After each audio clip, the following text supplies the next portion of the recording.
As Pharaoh succeeded Pharaoh, it was common practice for them to alter temples, taking credit for the work of their predecessors. By interpreting successive decorations, the Chicago House team is decoding the history of Luxor Temple.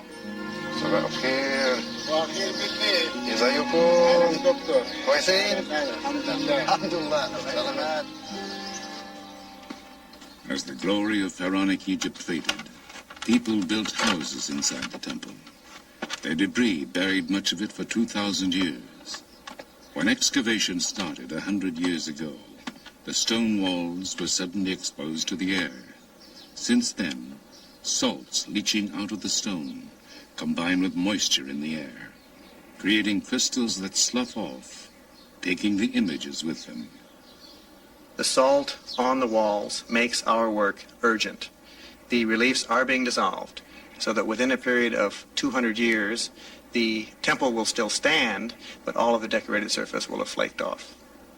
When they are gone, we want there to be a record as accurate as humanly possible of the decoration, so that scholars will be able to consult our drawings and be sure that the reliability is such that any questions they have about the decoration will be answered in our volumes.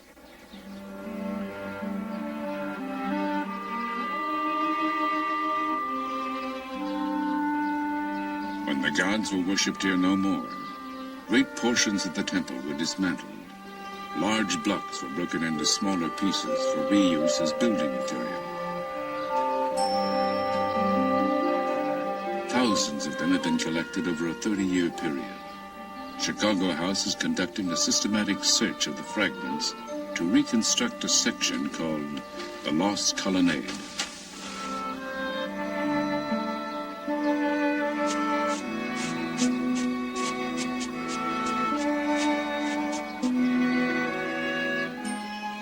Finding a fragment that may fit, artist Ray Johnson makes notations, and the block is carefully photographed.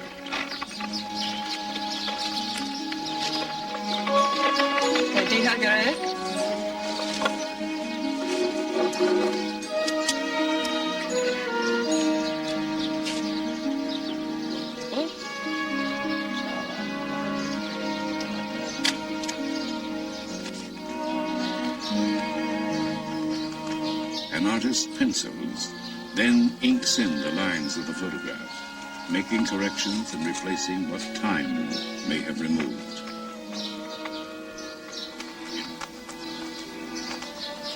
Then the artist fits the photograph into his rendering of the wall.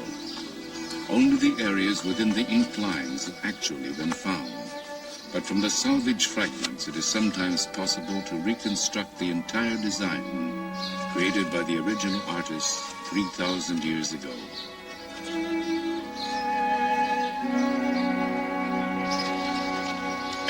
You support me going out? On those exciting and rare occasions, when a fragment that fits onto a standing wall is found, it is replaced. More to the left. Toward me? To the left. So, piece by piece, the ancient temple of Amun-Re rises again.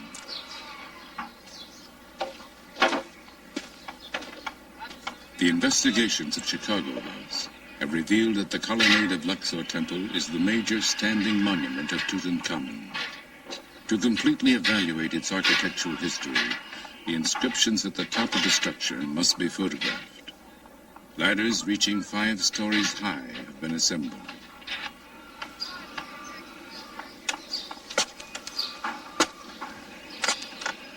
This is the first time in 50 years that anyone has attempted the ascent.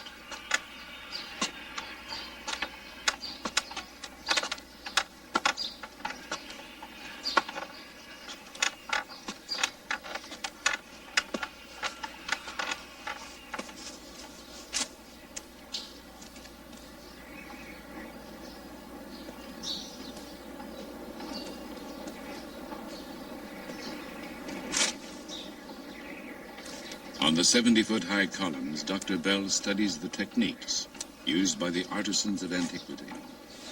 Here they inserted wooden blocks to stabilize the structure as they fitted it together.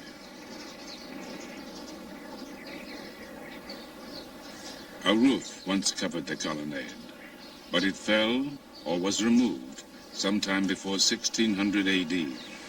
Fragments of it found on the temple floor have been identified.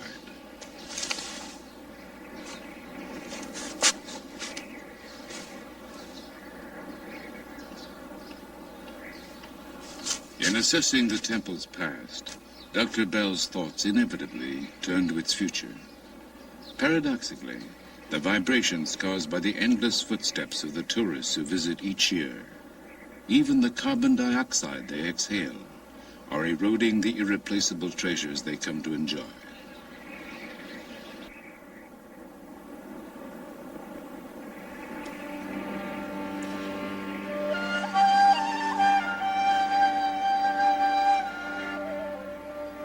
Chicago House studies have revealed that 100 years after Tutankhamun built this structure, Ramses II systematically erased his predecessor's name and replaced it with his own, naively assuming he could deceive the gods and take credit for the colonnade's construction.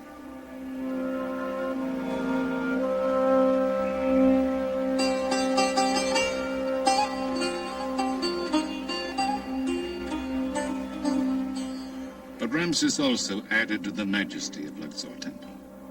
He built a massive entrance, the horizon from which the sun god goes forth. From reliefs we can reconstruct a dazzling annual festival, the Feast of Opet.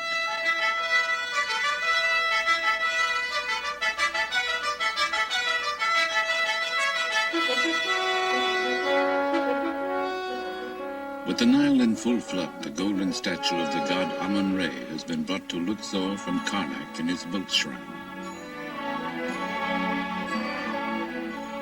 Within the temple's innermost sanctuary, Ramses offers incense, flowers, and food to the linen-shrouded god. The sacrifices and ceremonies concluded, priests lead the procession out of the temple, purifying the way before them.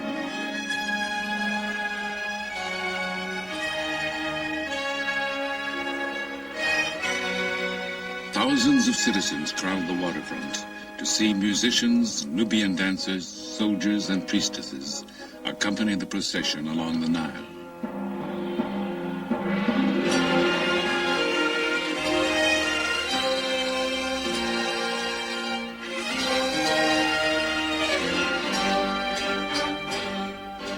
The shrine of the god is placed on its sacred bark, and in great ceremony, priests, god, and pharaoh are towed back to Karnak Temple.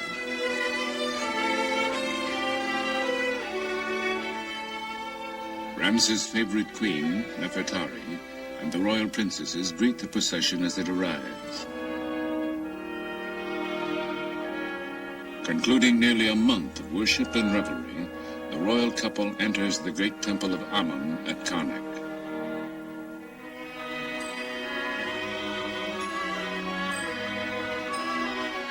Within the sacred precincts of the temple, the shrine carrying the golden statue of the god is hidden from public view until the next year.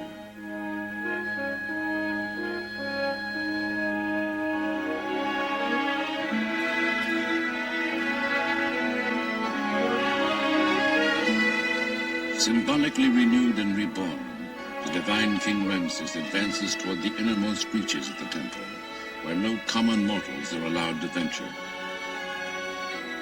Begun by his father, Seti I, this awesome hall was completed by Ramses. A soaring forest of stone, it is created of 134 pillars, some of them 80 feet high.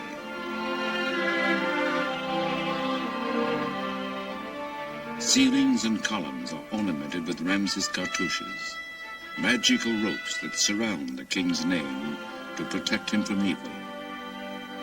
In the hieroglyphs of his name is the message, "It is Re, the sun god, who bore him."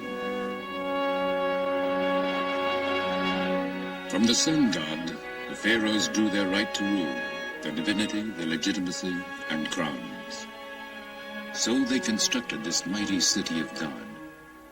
100 pharaohs enlarged and embellished it over a period of 2,000 years, a creation that did not cease until the Christian era, that has resumed as modern archaeologists restore this timeless testimony of faith.